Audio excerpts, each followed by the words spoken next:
This is another quick fix, and I'm talking about when do you want to decrease your feedback or remove your negative feedback loop from your amplifier.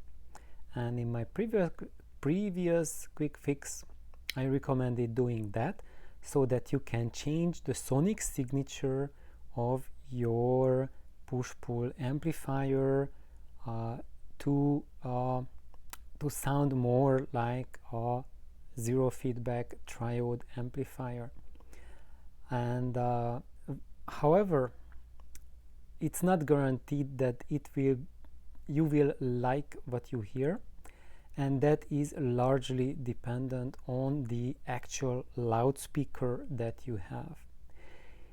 If you have a loudspeaker that is quite efficient, easy to drive, then decreasing the feedback, the negative feedback, will be extremely beneficial and will bring you closer to that sound that you hear from a pure triode amplifier driving the same efficient speakers.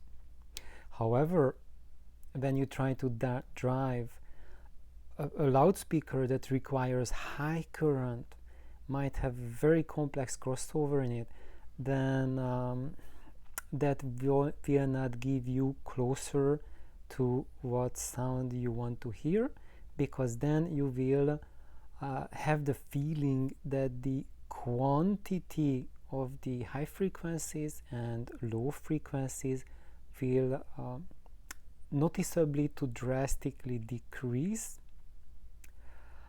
even for these demanding speakers, or I would say current hungry, because I don't think that the word demanding is not a positive word.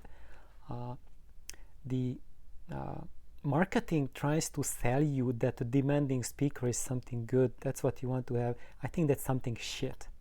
You want to have a loudspeaker that is less demanding, because then it will be any amplifier that you put to a less demanding speaker will be able to read out the same thing if there's no other differences between those two speakers, just the neediness, the demandingness of those two speakers.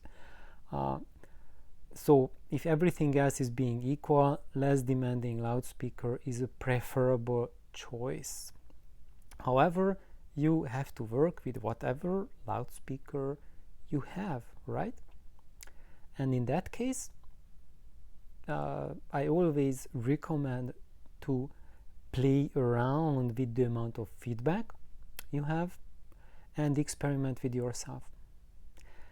You might run into the scenario when you won't even hear any noticeable differences between different levels of feedback. That's also a possibility. And it might be that with the different amounts of feedback, you will have a lot of positive results, or maybe negative. Each situation is unique. Each loudspeaker amplifier interaction is unique. And what I have suggested is just a general guideline, but it's not universally true for everyone. It's just like love and marriage. There are no recipes that work for everyone, but we can have recommendations and we can make observation and statistics on what works or what has worked for the majority of the people. But giving you like the percentages, that is not a guarantee that in your case it will work or not. It's always for you to experiment and try it out for yourself. And if you just keep on binging on videos, it will do you absolutely nothing. So that's my recommendation for today. Have an awesome day. Bye bye.